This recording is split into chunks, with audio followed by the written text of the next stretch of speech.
kong salita sa isip ko.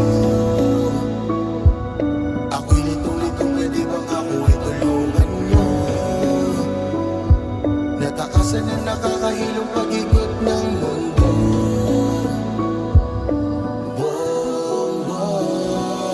Akala ng iba madali lang daw takasan, piliin maging masaya at mga luha ay punasan. Hindi nila alam masakit at tabi, pag pumasok ka sakit di ka na makangiti. Mga ngipin nagngangalit, pigil na makahanap ng lunas sa problemang sa ulo ay nakatapak. Paano makakatakas kung may kadena ang paa? Kung paano ang pag-usad ay nalulunod sa kaba? Kaya ko pa ba?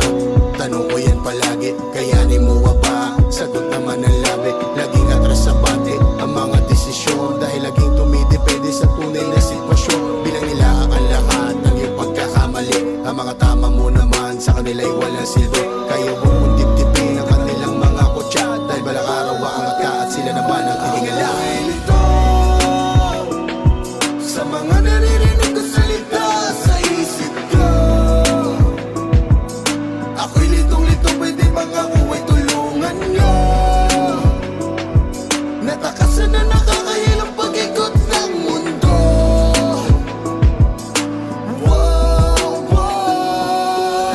Nadala sa palad mga suliranin, mga problemang di kaya masalba na panalangin. Ilang ba na ama namin kailangan kong banggitin, o kailangan kong marahil buhay ko ay kitilin? Yan ba ang tamang sagot sa mga tanong na mamalagi sa isipan, nakakulong sa kalungkutan dalamhati? Mga mali na kahapon sa bisig ko ay gumagapos, nila pagbuhos ng problema sa buhay di matapos. Pwede bang ako'y inyong maisalba? Sa kabuangan ng isip halos na mabaliw na, naglalakad sa gitna ng init habang ang tiyan kumakalam. Sa peligro ng kalsada walang pakialam, subalit ako ay nagising, wala na sa tamang katinuan. Kaya ngayon nabansagan, isa na nga buwang sasabihin ng iba, wala akong pakialam sa pinagdadaanan ko na ako lang ang may alam. Nilito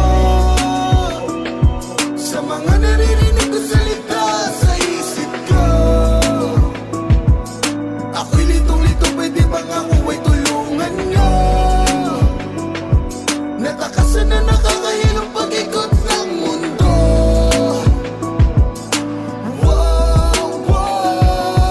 Kailan makakamit ang aking katahimikan? Kung bawat pagpikit ay di ko nasisilahin. Ang liwanag na miti ay lagi pa nandalian. Ang sakit ng laman ay siyang sakit na kasukasuan. Kailan makakamit ang aking katahimikan? Kung bawat pagpikit ay di ko nasisilahin. Ang liwanag na miti ay lagi pa nandalian. Ang sakit ng laman ay siyang sakit na kasukasuan. Inuwi ng mga ngiti, ang mga pasani na saning pagkukunwari, kahit alanganin ang katingin, nagsasalamin at hindi maamin na hindi kayang lutasin ang libong ama namin. Inuwi ng mga ngiti, ang mga pasani na saning pagkukunwari, kahit alanganin ang katingin, nagsasalamin at hindi maamin na hindi kayang lutasin ang libong ama namin. Halos takasan ng katinuan ng aking sarili. Sa mga katanungang ang sagot ay paninisi. Iba't ibang imahe nagbabago ng anyo, tumatawa sa aking utak, lumayan ninyo ako.